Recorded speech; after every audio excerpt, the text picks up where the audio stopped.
குட்டையை குழப்பும் காய் நகர்த்தலை மீண்டும் ஆரம்பித்த ரணில், பலிக்கடாவாகுமா சஜித் தரப்பு?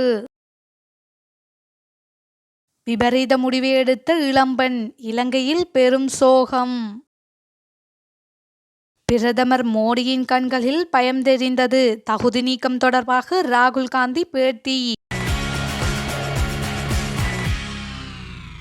புத்தளத்தில் இளம்பெண் ஒருவர் விபரீத முடிவை எடுத்து உயிரை மாய்த்துள்ள சம்பவம் பெரும் சோகத்தை ஏற்படுத்தியுள்ளது.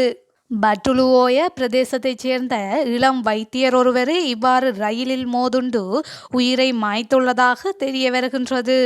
குறித்த பெண் இறப்பதற்கு முன் தன் பெற்றோருக்கு ஒரு கடிதம் எழுதி வைத்துள்ளார். அந்த கடிதத்தில், அம்மா அப்பா என்னை மன்னித்து விடுங்கள், இந்த வாழ்க்கை மிகவும் கடினமாக உள்ளது, நான் இங்கிருந்து செல்கின்றேன் என குறிப்பிட்டுள்ளார். குறித்த இளம்பெண்ணின் மரணம் அந்த பகுதி மக்களை பெரும் சோகத்தில் ஆழ்த்தியுள்ளது. ஐக்கிய மக்கள் சக்தியின் நாடாளுமன்ற உறுப்பினர் ஹர்ஷ டி சில்வாவை வளைத்து போடும் முயற்சியை ஸ்ரீலங்கா அதிபர் ரணில் விக்ரமசிங்க கைவிடவில்லை என்றும் தொடர்ந்தும் முயற்சி செய்து வருகின்றார் என்றும் தென்னிலங்கை அரசியல் வட்டாரங்களிலிருந்து தகவல் கசிந்துள்ளது. அவ்வாறு அரசுடன் ஹர்ஷ டி சில்வா இணைந்தால் அவருக்கு நிதி அமைச்சு பதவி கிடைக்கும் என்றும் வட்டார தகவல்கள் வெளியாகியுள்ளன. இது தொடர்பில் மேலும் தெரிய வருகையில், ஐக்கிய மக்கள் சக்தியிலிருந்து ஹரின் பெர்னாண்டோ, மனுச நாணயக்கார ஹர்ஷ டி சில்வா ஆகிய மூவருமே ரணிலுக்கு தேவைப்படுபவர்கள். அதில் மனுஷ நாணயக்கார ஹரின் பெர்னாண்டோ ஆகியோர் ஏற்கனவே அரசுடன் இணைந்து விட்டார்கள். அதன் அடிப்படையிலேயே ஹர்ஷவை ஸ்ரீலங்கா அரசாங்கத்துடன் இணையுமாறு ரணில் பல தடவைகள் பேசியுள்ளார். அதேவேளை நிதியமைச்சு பதவி தருவதாகவும் வாக்குறுதி வழங்கியுள்ளார் எனவும் தெரிவிக்கப்படுகின்றது. ஆனால் ஹர்ஷ டி சில்வா தான் தனியே செல்வதை விரும்பாது கட்சியுடன் போய் சேர்வதை தான் விரும்புகின்றார் எனவும் தகவல் வெளியாகியுள்ளது. இதே விருப்பத்தை தான் முன்னர் ஹரின் பெர்னாண்டோவும் சஜித்திடம் முன்வைத்திருந்தார். அதாவது, பொருளாதார பிரச்சினையை தீர்ப்பதற்கு குறைந்தது கட்சியிலிருந்து 5 பேரையாவது அரசுடன் இணைத்து செயற்படுவோம் எனவும் தெரிவித்திருந்தார். ஆனாலும் ஹரினின் எந்த பேச்சையும் சஜித் அப்போது கேட்கவில்லை. இருப்பினும் அரசுடன் இணையும் முன் ஐக்கிய மக்கள் சக்தியின் தலைவர் சஜித் பிரேமதாசவுடன் பல தடவைகள் பேசினார். இவ்வாறான நிலையிலேயே ஹர்ஷவை ஸ்ரீலங்காவின் அதிபராக்குவோம் என்ற கூற்றை ஆரம்பத்தில் ஹரின் முன்வைத்தார். ஆனாலும் அவரின் எந்த கூற்றிற்கும் சஜித் செவிசாய்க்கவில்லை. இதனால் மனுஷவையும் இணைத்து கொண்டு அரசுடன் சேர்ந்தார். இப்போது ஹரின் ரணிலின் பணிப்புரைக்கமைய ஹர்ஷவையும் அரசுடன் சேர்ப்பதற்கான முயற்சியில் மீண்டும் ஈடுபட்டு கொண்டிருக்கின்றார் என்றும் தென்னிலங்கை வட்டாரங்களிலிருந்து தகவல் கசிந்துள்ளது. $1 பில்லியன் அமெரிக்க இணையான இந்திய ரூபா நாணய மாற்று வசதியை பெற்றுக்கொள்வதற்காக இந்தியாவுடன் இலங்கை பேச்சுவார்த்தைகளை ஆரம்பித்துள்ளது. இது இலங்கை இந்திய வர்த்தகத்தை எளிதாக்கும் என எதிர்பார்க்கப்படுவதாக மத்திய வங்கியின் முன்னாள் ஆளுநர் இந்திரஜித் குமாரசுவாமி தெரிவித்துள்ளார். மத்திய வங்கியின் நிகழ்வு ஒன்றின் போது அவர் இதனை குறிப்பிட்டுள்ளார். இந்திய அதிகாரிகளுடன் பேச்சுவார்த்தை. இதற்கிடையில் $1 பில்லியன் அமெரிக்க கடனை திருப்பிச் செலுத்துவதை நீடிப்பது தொடர்பிலும் இந்திய அதிகாரிகளுடன் இலங்கை அரசாங்கம் பேச்சுவார்த்தைகளை ஆரம்பித்துள்ளது. ஆசிய தீர்வு ஒன்றியத்தின் கீழ் 5 ஆண்டுகள் கடன் தீர்வு திட்டத்தின் கீழ் குறித்த கடனை 5 வருட காலத்திற்குள் தீர்க்க முயற்சிக்கப்படுகின்றது. எனினும் இன்னும் பேச்சுவார்த்தை ஆரம்ப நிலையிலே உள்ளதாக இந்திரஜித் குமாரசுவாமி தெரிவித்துள்ளார். வெளிநாட்டு நேரடி முதலீடு $400 மில்லியன் அமெரிக்க பெறுமதியான நாணய பரிமாற்றத்திற்காக இலங்கை இவ்வளவு நீண்டகால நீடிப்பை பெற வாய்ப்பில்லை என குமாரசுவாமி இதன்போது குறிப்பிட்டுள்ளார். கொழும்பு போர்ட் சிட்டி போன்ற சீன நிதியுதவியுடன் கூடிய பாரிய திட்டங்களுக்கு சீனாவிடமிருந்து வெளிநாட்டு நேரடி முதலீடுகளை எதிர்பார்க்கின்றது.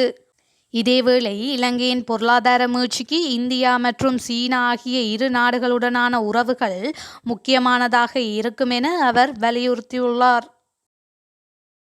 பௌத்த சின்னங்கள் இருப்பதால் அது தாங்கள் வாழ்ந்த இடம் என தமிழர்களின் பூர்வீக இடங்களை சிங்களவர்கள் உரிமை கோருவதாக இலங்கை தமிழரசு கட்சியின் யாழ் மாவட்ட நாடாளுமன்ற உறுப்பினர் ஸ்ரீதரன் தெரிவித்துள்ளார். அப்படியானால் சீனா, ஜப்பான், தாய்லாந்து, பிலிப்பைன்ஸ் ஆகிய நாடுகளில் பௌத்த மதம் உள்ளதால் இங்கு குறிப்பிடுவதை போன்று அந்த நாடுகளையும் பௌத்த சிங்கள நாடு என குறிப்பிட முடியுமா?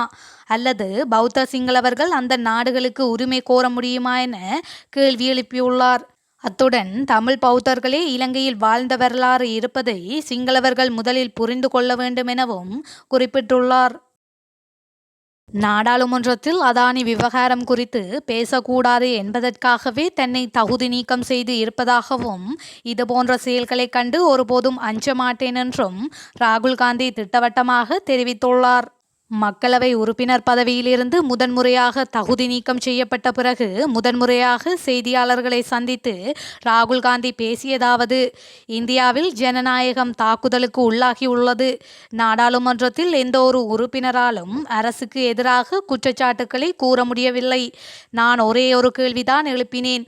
அதானி, நான் தொடர்ந்து கேள்வி எழுப்பி இந்தியாவின் ஜனநாயகத்தை காக்க போராடுவேன். அதானியின் ஷெல் நிறுவனங்களில் 20,000 கோடி முதலீடு செய்தது யார்? அதானி இந்த பணத்தை நேரடியாக வாங்கவில்லை. இது உட்கட்டமைப்பு சார்ந்த தொழில். எங்கிருந்து இந்த பணம் வந்தது? யார் இந்த பணத்தை கொடுத்தது? இது என்னுடைய முதல் கேள்வி. இந்த ஷெல் நிறுவனங்கள் பாதுகாப்புத்துறைக்கு வேலை செய்கின்றன. இந்த நிறுவனங்களில் சீன நாட்டினருக்கு பங்கு இருக்கின்றது. யார் அந்த சீனர்கள் என்பது குறித்து யாரும் கேள்வி கேட்காதது ஏன்? பிரதமர் மோடிக்கும் அதானிக்கும் என்ன தொடர்பு? அது குறித்த புகைப்படத்தை சுட்டிக்காட்டி கேள்வி எழுப்பினேன். குற்றம் செய்தவர்கள் யாராக இருந்தாலும் திசை திருப்பவே முயற்சிப்பார்கள். சிறை தண்டனை, தகுதி நீக்கத்தை பார்த்து ஒருபோதும் நான் பயப்பட மாட்டேன். என்னை பற்றி இவர்களுக்கு இன்னும் சரியாக புரியவில்லை. எனது பெயர் சாவர்கர் அல்ல, ராகுல் காந்தி. காந்தி ஒருபோதும் மன்னிப்பு கேட்க மாட்டான். அதானி குறித்த எனது பேச்சை கண்டு பிரதமர் மோடி பயந்து விட்டார். அந்த பயம் அவரது கண்களிலேயே தெரிந்தது. அதனால்தான் இந்த தகுதி நீக்கம். நான் நாடாளுமன்றத்தில் இருக்கின்றேனோ இல்லையா என்பது குறித்து கவலை இல்லை. என்னை நிரந்தரமாக தகுதி நீக்கம் செய்தாலும் மக்களுக்காக தொடர்ந்தும் போராடுவேன் என்று கூறினார். நியூசிலாந்தில் காதலில் தோல்வியடைந்த காதலர்களுக்காக நிதி ஒதுக்கப்பட்டுள்ளதாக தகவல் வெளியாகியுள்ளது. காதலில் தோல்வியடைந்த காதலர்களுக்கு ஆலோசனை கொடுப்பதற்காக $6.4 மில்லியன் நியூசிலாந்து அரசாங்கம் நிதியொதுக்கியுள்ளது. உலகளவில் பல்வேறு பரிமாணங்களில் ஆண் பெண் காதலித்து வருகின்றனர். இதில் அவர்களுடைய காதல் திருமணத்தில் சேராமல் போனால் காதலர்கள் பிரிந்து விடுகின்றனர். இதனால் சிலர் காதல் தோல்வியில் மனமுடைந்து தற்கொலை செய்யும் அளவிற்கு முடிவெடுத்து விடுகின்றனர். இந்நிலையில் காதலில் தோல்வியடைந்தவர்களுக்கு கவுன்சிலிங் கொடுப்பதற்காக லவ் பெட்டர் என்ற பிரச்சார குழுவை நியூசிலாந்து அரசாங்கம் முன்னெடுத்துள்ளது. மேலும் இதற்காக நியூசிலாந்து அரசாங்கம் 33 கோடி நிதி ஒதுக்கீடு செய்துள்ளது. இதன்படி காதலில் தோல்வியடைந்தவர்களுக்கு ஆலோசனை வழங்குவது, மனம் திறந்து பேச வைப்பது போன்றவைதான் இந்த பிரச்சார குழுவின் வேலை. நியூசிலாந்தில் இந்த புது முயற்சிக்கு அந்நாட்டு மக்கள் உட்பட உலகம் முழுவதும் உள்ள பொதுமக்கள் வரவேற்பு தெரிவித்துள்ளனர்.